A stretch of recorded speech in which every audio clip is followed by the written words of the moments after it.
Welcome to another edition of Close Strong, the enterprise sales show. And I'm Brian Dietmeyer, CEO of Close Strong. And today we are all lucky to be with Dustin Ruge, the sitting president of Law Leaders. Dustin, welcome to the show. Thanks, Brian. Appreciate you having me. Last week, you and I were chatting, wandered into the notion of building culture and enterprise sales teams. And then I recognized you're an author on this subject and said, hey, we should talk about this. I think it's a cool subject. It's one I would personally like to learn more about. So I'm looking forward to talking to you about this. So let's dive in. Great. I want to hear the super high level question, but how would you define culture, right? Is it a soft skill or is it something we can really get our arms around? Yeah. First off, it's a great question. This is a great topic because if you ask 10 people what they consider culture to be, by definition, you're going to probably get 10 different answers, yes. Which is part of the problem, which I think is a great question of why you're asking that. So we all kind of know what culture is when we go into organizations. If you've been around long enough, like Brian, you and I have, you've seen good and bad cultures, right? And you can distinguish them. But a lot of times people have a hard time understanding what they are and how they exist, but you know what they are when you're there. Right? Are they productive? Or are they toxic type cultures or things like that? So ultimately, in my mind, when I look at culture, is ultimately how all people, whether they be the employees, the customers, or vendors, experience an organization or a brand. And that's the easiest way for me to think about and articulate what is culture to me. And ultimately, as part of that, you're talking about a shared subset of values, beliefs, attitudes, feelings, trust, systems, purpose, norms, etc. They're all things that are the culture. And, a perfect example of there's companies that do this really well and understand what culture is and actually define it. One of those is a company called HubSpot. If people aren't familiar with that, they actually have what's called a culture code, where they define and write down what the culture is and then curate that over time for their organization. So it can be defined, but it's difficult oftentimes to come up with a single subset of, okay, what is culture? But even though, and then the other part of that question that you had was, I think, is that a soft skill as opposed to something you can measure? It is difficult to quantify, especially in the traditional KPI metrics of organizations and what they use. But we all know that there's a profound impact around that. But, really, when you're looking at your traditional KPIs within an organization, oftentimes missing from that are the things that culture does either directly or indirectly impact. But those things are changing now. With newer technologies, new awareness around this, we're now looking at things like employee engagement, satisfaction scores, collaboration, productivity, in ways in which that we haven't been able to look at before, that now allow us to get a better understanding of what is culture within an organization, and more importantly, how to measure and manage that moving forward. Yeah, I really appreciate that definition, because you're right. I asked the question because the question was actually mine, and Sure. you made me think of a couple of things. Like I think to the last corporate position I had in a Fortune 50, and a lot of the organizations I've gone in. Now I recognize like there's a lot of culture by accident. Like I worked in an organization where the culture was operational. Why was it operations culture? Because all the people in ops tended to come to the top, to corporate headquarters, and then there's finance cultures. And so I realized that's kind of just an aggregate by chance culture. But then I think about the other side. So one of our institutional investors, Proda, has this thing called Geek, and it's generous, empathetic, kind. I'm trying to remember what the other E is for. But they ask, I guess this is operationalizing that. They ask the question many times, is this geek, what we're doing right here? And we're allowed to ask them. So is that like making that operationally, that seems to be, that I guess that would be a super key part of really making this thing stick.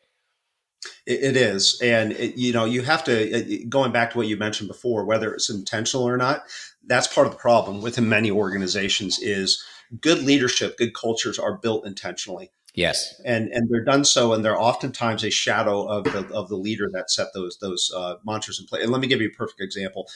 Southwest Airlines. We've all had miserable flying experiences, right? I live in a hub for Southwest Airlines, and one of the things I noticed just recently was I had to fly two legacy airlines normally that I don't fly, right? Because I had Yes. a recent business trip at a conference, and what I noticed was the stark difference just in culture between the organizations, and you see that through the contrast principle, which is sometimes if you live within a culture, you don't know whether or not it's a good culture. You haven't experienced the opposite of that. Right. But it's an easy way to do that, especially with airlines, where I got on two legacy carriers, and I will not name them by name to get them in trouble. But the point was, you couldn't have asked for a more different experience in that what I observed with how they interact amongst themselves, and more importantly, with the passengers, right? And how their processes and procedures took place. It was dramatically different than what I'm used to, for example, with Southwest Airlines. And Southwest Airlines is one of the only corporations that actually has a department dedicated to preserving their culture.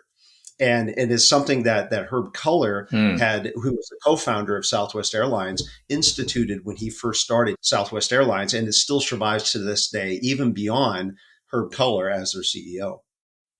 Yeah, so much of this is coming alive for me as you're talking. I was fortunate enough to work for Marriott Hotels for many years, many years, and Bill Marriott was big on culture, because that was kind of my first job, and I worked my way up and stayed there for 17 years, and it was a really strong culture.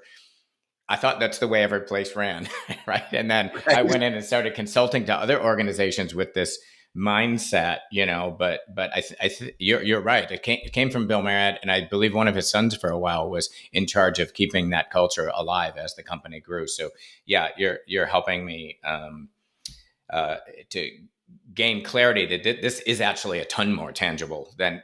So how about let's talk about upsides or downsides of culture related to selling. Like, what can a bad culture do to enterprise sales teams, and what does a good culture look like in enterprise sales teams? Yeah, great question. So the upsides are pretty obvious, and we see these even in statistics. We know, for example, engaged sales teams typically perform at a 20% higher rate than those that aren't on the medium, right? So first part is obviously it improves engagement. The other part of that is and something a lot of companies need to pay really close attention to is something called the voluntary turnover rates in their organization, especially amongst their salespeople. It's one thing to look at, okay, what is your turnover rate within an organization, but what really happens when you lose good people, when they willingly leave your organization? What Yes. are the impacts of that? And that has a 20% impact as well for organizations that have ultimately higher engagement scores and better cultures. And then the final thing is there is an ultimate impact on, when you have all these things happen, on sales performance, on net revenue retention, and things of that area. So the upsides are significant for a company.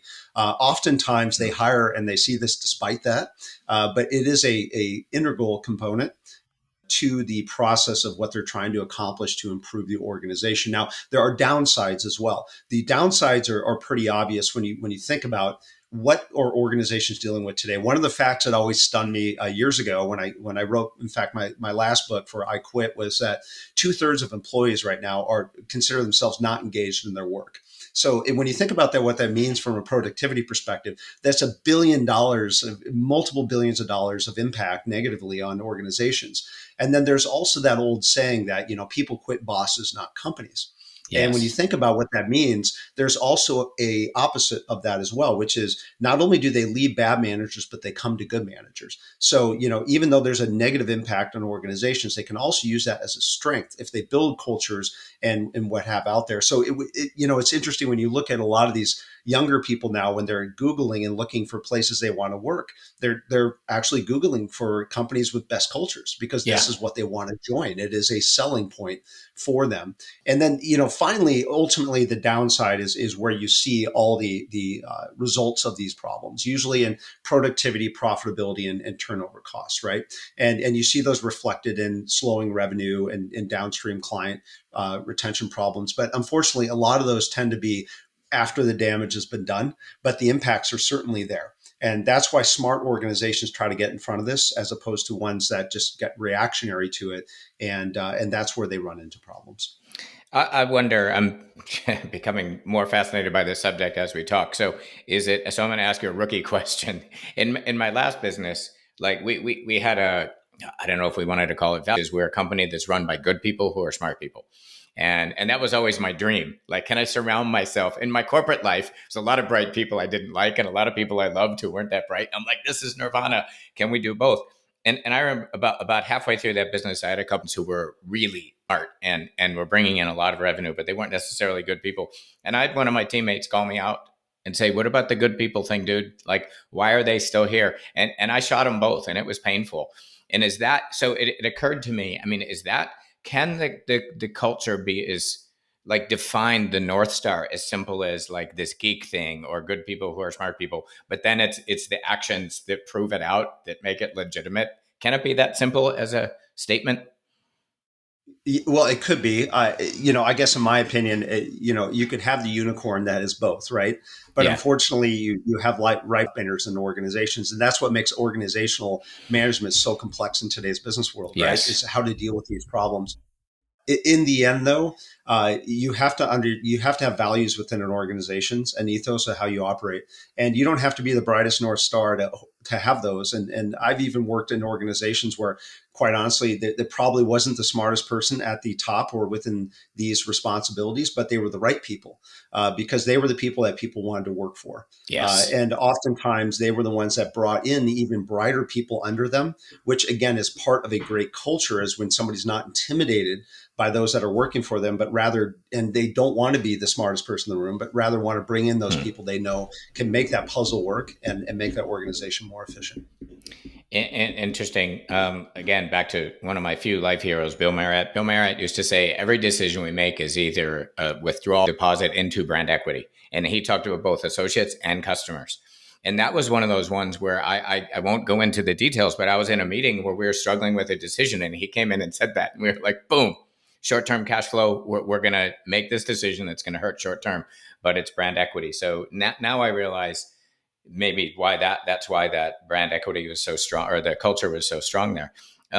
You made a correlation a couple days ago that I thought was interesting about the way most organizations find sales leaders is the rock stars. And you made a correlation between sort of culture and that, unless I'm misparaphrasing, if that's a word. So what is the correlation between sort of growing your sales leaders that way and how that impacts culture? Yeah, it's a very, very important topic. In fact, it was one of the reasons why I published my first of my 5 books was on sales management and how to do this, because there's so few people that know how to do this and do it really well. The unfortunate part with organizations, both large and small, is that they do exactly what you just said, Brian. That they take their top salespeople and Yeah. they promote them into a sales leadership position. But the problem is the most of the people that are making that determination are measuring them based upon their individual sales performance as opposed to their skills and leadership ability as a sales leader.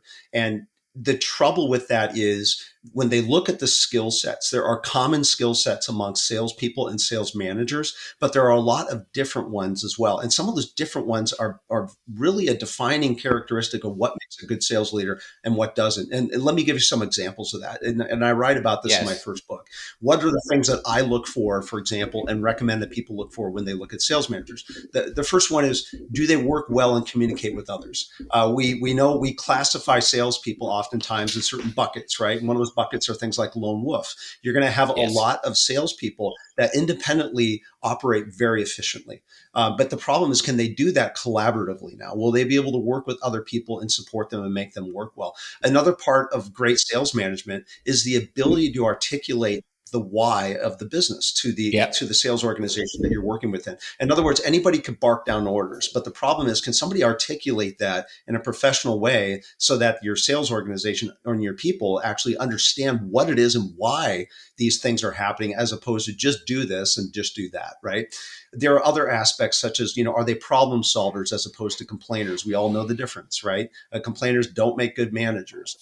Can they handle high levels of stress with others, right? We all know in sales, everybody deals with stress, but can you deal with stress with others as opposed to just internalizing it yourself? Do you have a high degree of integrity and respect? Let's be honest. We're in sales, right? Not everybody in sales has the highest level of degrees of integrity at times. The problem is sometimes those people can be top performers. And are those the right people that are going to be able to garner the type of trust that your sales organization needs to be able to trust and follow them moving forward?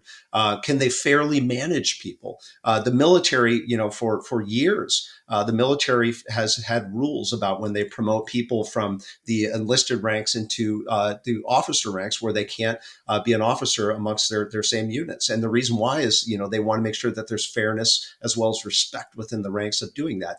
And we've all, if you've been around a while, Brian, like we have, I'm sure you've seen managers come in that unfortunately they don't always treat everybody fair, right? They have favorites. They tilt things in certain directions, which has negative cultural implications for the team. And then probably the most important thing of all, and I know we talked about this in our last conversation, is can a great salesperson know what a great salesperson is? And can they find that in other people? And the reason why is there are some really good salespeople that, and more importantly, understand that people can sell in different ways, right? What might be their strength might be a weakness for other people. And how can they bring out this strength in each person relative to their own skill sets and what they can do to be able, and then how do you go out and find them?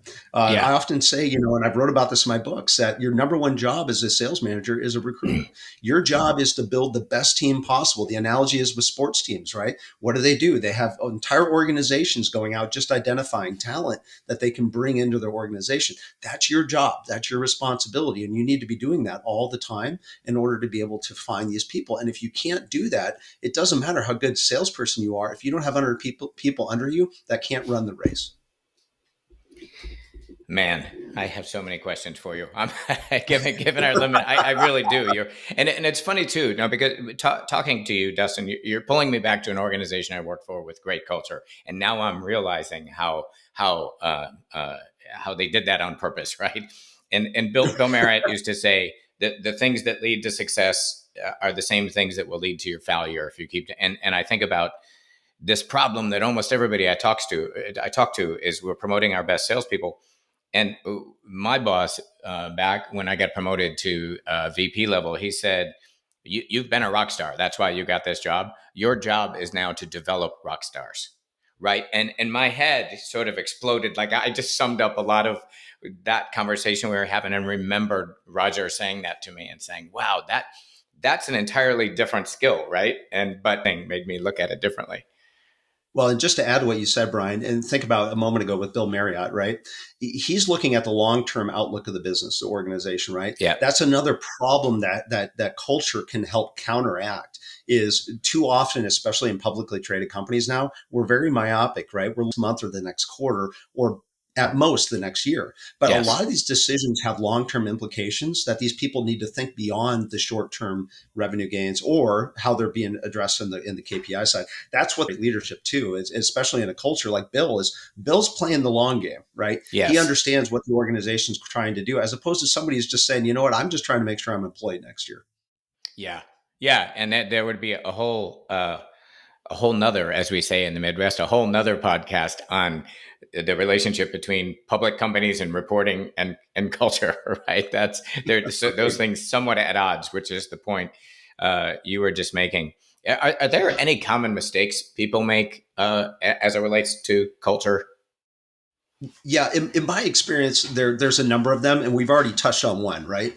Which is, most organizational cultures start with the shadow of their leaders. If the organization doesn't already have an ensconced mores right now or ethos in place, like Southwest does, it's survived Herb Kohler, right? Everybody that comes in now is constantly reminded of the ghost of Herb because his shadow's still there. And probably the same thing with Marriott, to your story, Brian, about Bill Marriott and other people like that. But the problem that first organizations need to understand is that the cultures really are the shadow of the leaders within the organizations. And either they form their own that they model, reinforce, and enforce behaviors on within the organization, or the organization does that upon them, right? Depending upon the strength of the individual and the strength of the culture within the organization. In other words, if there's a vacuum in the organization, they're going to be more likely to take on the culture of the individual. And the problem with that is going to be the first thing is it's hard to measure culture in a traditional sense, as we talked about earlier, right?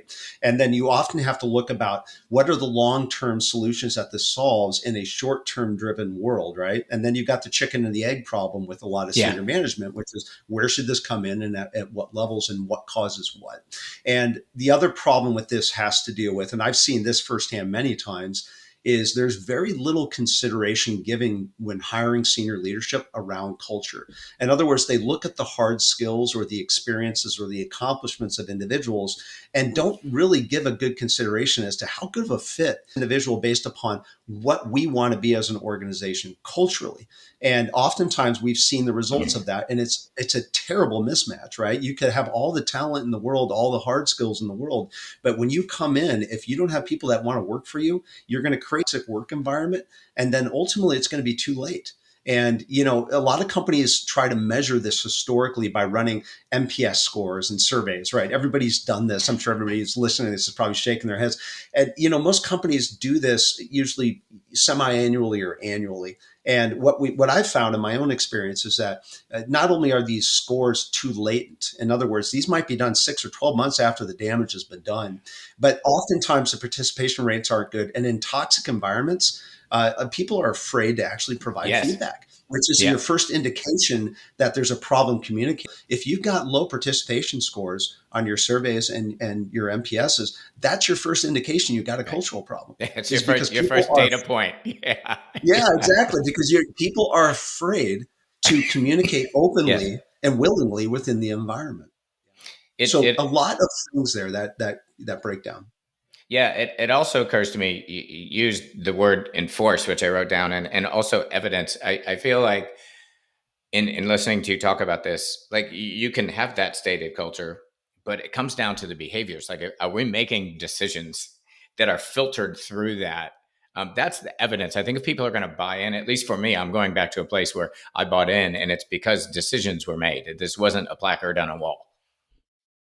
Right, exactly. And that's why I like what companies like Southwest and HubSpot have done is they codified what their culture is, and then they make that as part of a standard performance management process for all individuals within an organization. So when you think about this, when you lack those types of things and there's a cultural problem, do you open yourself up to liability as an organization? Somebody go by saying you're not a good cultural fit within the organization. If there's that much ambiguity around it, they're not going to do it. And Yeah, HR is not going to recommend it. And therefore, you're going to have the toxicity just spread. exactly. Whereas Yeah. opposed to if you codify this in a way that is part of your performance management, then is clearly articulated that these are one of the ways in which we measure your performance within the organization. So you mentioned surveys. Does technology play any role in like distributing and managing culture other than surveys? Yeah, there's quite a few that are just emerging, especially with the new AI technologies. It's fantastic. Let me give you a couple examples of tools that I've seen and worked with recently that I absolutely think are fantastic in helping with culture. The first one is around employee engagement. As I talked about before, right? 2/3 of people are engaged. It's a huge number that everybody's trying to get their hands around. Again, we failed largely organizationally by doing surveys and NPS scores and things of that nature. However, there are new technologies out there, one of which I just recently worked with called Maxwell, which basically is an AI large language model technology system. And what it does is it monitors the communications anonymously within organizations and then is able to give you real time monitorization and trends based upon levels of employee mood, employee engagement, productivity, collaboration. And they're able to do this not only organizational, but within nodes of the organization all the way down to teams. Wow. And think about what the implications of that are and how huge that is. Because a lot of people, when they hear what I'm saying, might say, well, that's spying, or, that we don't want people doing that. When I say, first off, I think these systems work best when they're anonymous. So we're not talking about an individual. But what it does is it gives you a real read on what's going on organizationally, and then how you can contrast that both internally within different nodes of your organizations and externally within your competition or other people within the industry to see how you compete. So one is there's a lot of these great large language model tools that are coming out like Maxwell now that are fantastic, that I think are going to completely do away with the need to do latent surveys and NPS scores in the future. There's also now AI is touching into these recording services. And I know you and I talked about this last time before. There's a number of tools out there like Gong that historically used to record your sales conversations so you could help coach and manage your salespeople. Well, they're now taking that a step further by analyzing that information, comparing it, categorizing it, looking for keywords, looking for durations. When do, for example, competitors' names come up within sales conversations? How quickly does pricing come up in conversations? All these things that now you can really deep dive into the data analytics of a sale to be able to help you more efficiently manage the people that you're working with and the culture in which you're dealing with, so that you don't have to be monitoring and micromanaging people, but rather Yeah. doing this much more strategically and effectively with how they do that.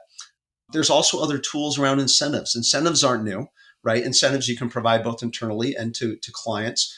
There's tools out there like, Alice and Sendoso and others that I've used recently that not only allow you to use technology to automate and send out information, but they can now analyze the profiles of the individuals that you want to gift. For example, if I have a new client or somebody I'm trying to open the door with, they'll go out and scour the social profiles of individuals, look at their alma maters, everything to tell you what is it exactly that's going to trigger these people, that it's going to make them, appreciate what you're giving, as opposed to just have it look like a token anything, right? Right. So those are that are out there.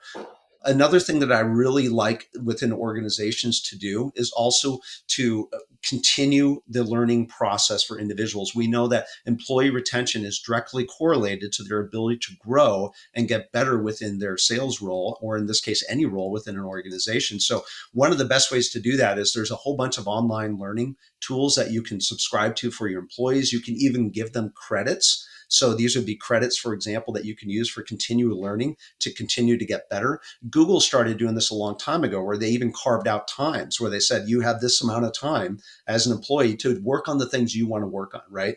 Give them that entrepreneurial spirit to be able to do the things you're doing, as opposed to getting burned out from the things you're not doing, but always trying to get better. And then the final part of that is and again, this isn't new, but a lot of companies don't do it, is customer feedback automation and employee feedback automation. And what are the impacts of this? I remember years ago, the head of Salesforce was speaking to a conference that I was at, and he was talking about how 70% of the new product features come straight from the customers, from a simple link at the bottom of the Salesforce system, allowing people to tell them, and them then categorizing and prioritizing what they're going to put in as new features and functions within the organization. Well, very good open door, good communication companies, again, back to what we talked about earlier, where they're not toxic, but rather open doors. You know the difference a lot of times when, for example, and if I go into an organization and I say, if you want to provide feedback that is strategic to the organization, how is that communication? How do you do that now? And when I continuously hear from organizations say, well, I'm supposed to tell my manager. Well, that's your first problem. Is Right. yes, there's a chain of command, but there should be a way of sharing communication more effectively and efficiently with the organization. You'd be shocked at how many, especially larger organizations, have no tools, no facilitation for anybody to openly share communication and feedback of ways in which they can get better beyond going through a chain of command, which we all know is only as effective as every link in that chain. Yeah. Right. And then ultimately, because of the culture, the more toxic the culture, the less likely that open communication is going to be moving up. And that's where you're going to be running into problems. So there are technologies that have existed, and now there's new technologies with AI that I've seen that are great to deploy to be able to support cultural, opportunities moving. Yeah. The Maxwell thing is kind of fascinating to me. So the other thing about too is I go back to Marriott. It was a balanced scorecard. It was for ability, it was guest satisfaction and associate satisfaction. And that was like way back in the day. And it's like, if you were making a bunch of money and yeah, your customers are happy, but you're killing your associates, like you didn't hit your number. So yeah, Right. I like that a lot. I, So I love that. That is fantastic. And you're right, because a lot of great organizations, what I've seen is they'll value their employees as much as they value the customers. And let's be yeah, honest, how many companies actually do that today? yep. I grew up in one and thought that happened everywhere, and learned quickly that's not the case. So what's the top couple things people should be doing tomorrow to think about their culture, if you were stuck between two and three? Only two or three, huh? Yeah. So there's probably a few things I would suggest in my experience. One is, as I alluded to previously, you need to define and publish your culture, and that starts with, with at a company level, you need to have a purpose, a vision, values, and mission. Right. Every company should have that one iteration or another to understand what is the purpose of the organization. What are you trying to do? And by the way, this is not hard to do anymore. And think about the companies I was just talking about earlier, like Southwest Airlines and, Google, and we talked about HubSpot with it. They have a culture code, et cetera. You even go into like any industry this can be impactful on. Chick-fil-A is a perfect example. My experiences when I go into Chick-fil-A are vastly different than any other fast food chain, right? Because of the way they treat their people, the way they treat themselves. And as a result of that, they have record growth earnings. They have record retention of employees. Google's the same way. Yes. Google was very smart a long time ago when they determined that they are fighting for a limited pool of skilled talent, especially around Silicon Valley. So it wasn't just pay anymore that would keep them. What do they need to do? So they created a culture that allowed them to have things like free food and kitchens and workspaces and the way they organizationally structure and allow people again to have that free time to innovate and work. These are all things that are cultural that companies are doing that you can emulate. You don't have to think of all of this on your own. The final thing I would recommend in that first aspect is when you create this, you don't have to reinvent the wheel anymore either. I mentioned earlier that HubSpot has a published culture code. You can actually Google it and look it up. Just put HubSpot culture code and read it. But the cool thing about that is HubSpot, which was one of the great things about HubSpot, is they love to publish information and become thought leaders and everything. They actually published their template that you can now download for your organization to create your own culture code within your organization. So the template's already there. All you have to do is follow a model that's worked very well. I had heard from them that there was over 6 million views of their culture code. And they don't have 6 million employees. So there's a lot of attention around what they're doing and how they're doing it right. Some of the other areas that I would think would be really important, and I talk about this in my last book, is start asking questions. And when I say that, the first thing I always try to determine with an organization, a health organization, is do they do exit interviews when people leave, especially people that voluntarily leave an organization. You will be shocked at how many people don't, how many organizations don't. Or if they do it, it's relegated to a low-level HR person. The information goes nowhere, et cetera. What you need to do is give a very, very concentrated effort around your voluntary people that leave the organization, and then track the trends and give heightened visibility. These should be in your core HR KPIs that roll up no less than every month, so they can see trends when they're visibly happening. So that, again, they're not getting too far behind the wake. A couple other things that you should do, not only within your organization, but when you hire. So for example, in my last book, I have 10 questions that every company should, or every employee should ask when they're interviewing with a company, because it's just as critical for you to ask the right questions as it is for them to ask the right questions of you. And a number of those questions are all around culture. And let me read you a couple of these that I just pulled straight out of my book. The one is, how would you describe the culture of this business, and what do people like the most about working here? Now, when you think about that, nobody's going to have a canned answer to that. And if you ask enough people when you're interviewing, you want to pay close attention to what comes, because it's going to be Occam's razor. They're going to be telling you what comes off their mind, and their response or their lack thereof is going to give you the answer you need to determine what kind of culture exists within that organization. Another question I always recommend people ask is, what are the top 3 reasons previous employees have provided when leaving the organization? Now, again, if you're doing exit interviews and doing it properly, they're going to have an answer to this. But you also want to ask this for everybody you're talking to, because you want to hear from them. What are the reasons that people are leaving here? And does any of that have to do with culture? Because if it does, that's a critical component, because it's really hard to change, especially if it's a shadow, right? If it's an individual that's been running the organization for a long time, you're going to have a hard time getting around that, as opposed to other issues that might be easier to deal with. Some of the other things I know you asked, I'm just going to fire down some of the things that come off the top of my head. Another one, as we previously talked about, is deploying listening services, as we talked about before. The tools like Maxwell keep tabs and trends of employee engagement and levels and their trends. I'm sorry. You need to evolve beyond surveys. If your company is still doing surveys and net promoter scores, you're already behind. There's technologies out there, utilize them, plug them in, and they're actually much cheaper and much more efficient now to run than using these traditional tools that really provide very bad information or latent information that becomes unactionable. Another thing that I often tell make sure that you train your people leaders cultural best practices. Don't just tell them what it is. Yeah. You know, you set the example. Or if you work within an organization and you're a segment leader or you're just even running a sales team, do things like I do, right? Is set culture, if you will, within your organization. And that includes things like clear and open communication, always being accessible, right?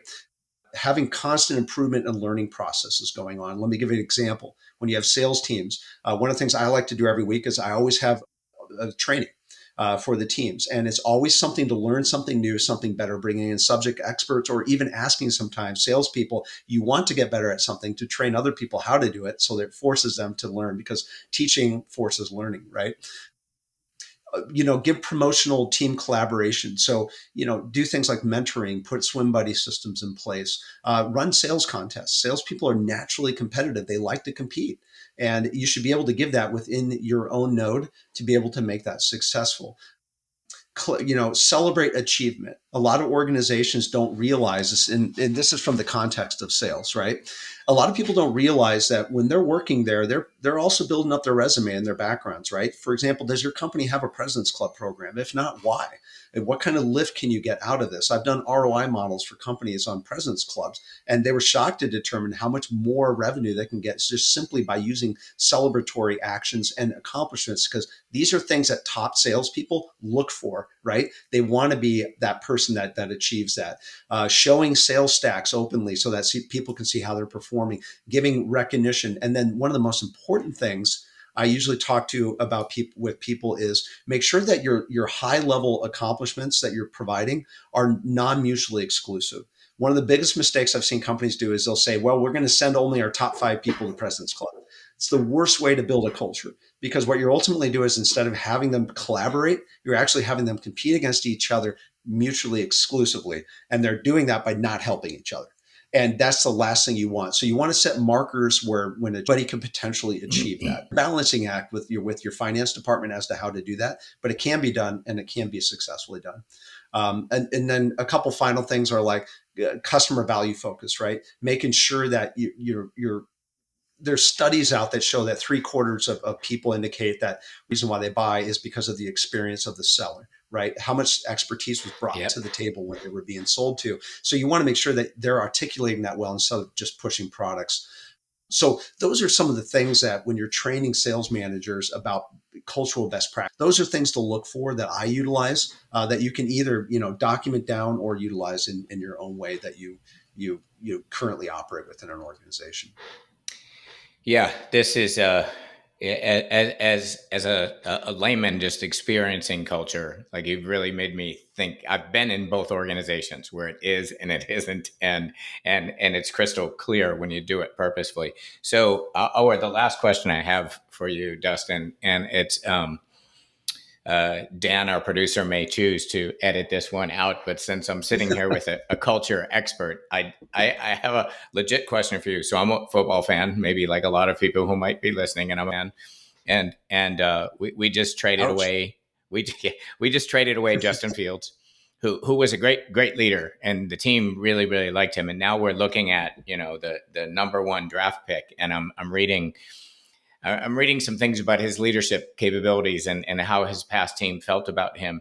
And I honestly am really struggling with this. And I've asked on social media some of my other Bears fans, like, do we want to win so bad that we'll bring that in? And I just wonder sort of what your reaction is, especially as it relates to professional sports. Do you want a quarterback who is not known for that kind of leadership? Is that worth winning games? I just, again, curious, and Dan can edit this out, but what's your sense on that? This is a great question. You just reminded me of years ago, we have a that we have famous sports people speak at. And one year we had Joe Montana come speak to us. And Joe, of course, you and I are old enough to remember what the 49ers were back then. I mean, They were a dominant team with Jerry Rice, Roger Craig, all these great players. And what it reminds me of is a question similar to what happened with Joe Montana. And he was talking in particular about when they brought this guy named Jerry Rice on the team. Yeah. And he was a guy that came up from, he was not as well known when he came into the organization, but what he found was that one day they were doing drills and he was throwing passes and they were doing, short outs or cross routes or whatever. And he kept noticing something interesting about Jerry Rice. He said, every time I threw the ball to Jerry Rice, he wouldn't stop until he got to the end zone. Every single time, even if it was a short out play, he would run to the end zone. And then it kept going again. The coaches kept saying, Jerry, why are you doing this? He's like, I've got to get better. I've got to get better. And then what he started noticing was that other people on the team, the receivers, the other receivers and the running backs and the fullbacks, guess what they started doing every time they got the ball? They didn't stop until they got to the end zone, right? The point was, it doesn't have to be just a quarterback. Think about the impact that one individual had within that whole organization. Because after Jerry Rice came on board, I believe it was a couple of years after that, they were winning almost every Super Bowl. They were dominating teams. And could it have been Joe Montana? Perhaps. Maybe Joe was modest and giving credit to Jerry Rice. But that one story always stood out to me about it doesn't have to be just the quarterback. It can be anybody. But if they have that cultural impact on the team, everybody better in what they're doing. I'm a Nebraska fan, which means I share as much pain as you do in the Bears lately. I've been doing this for 20 years, right? But we had a guy back in our national years named Tommy Frazier, and he had the same impact. In fact, I was in school then. I knew Tommy Frazier, and he had that impact on the team, which was his mere presence, his winning ability, his ability to want to win all the time was something that lifted everybody's expectations and accomplishments. So it can be done. But usually those two people I'm talking about, they didn't know failure. And if they did, they strived beyond it. Yeah. And they set an example for everybody else to follow. I don't know who in particular you're talking about. I think I can guess who that might be. But the reality is if he hasn't achieved it yet, it's going to be tough. He may or may not be a USC quarterback today. So. Okay, I know exactly who you're talking about. Well, then he wants to be an owner of the team now, too, from what I understand. Hence my point, and I'm not getting any good answers on social media. I liked yours better. You've been really generous with your time and your insights. And fascinating discussion for me, and definitely an episode that I think everybody should listen to, even if you think yours is good. You've made me rethink, am I putting enough emphasis in my own place? So thank you very much. My pleasure, Brian. And thank you for having me. I appreciate it. This has been fun.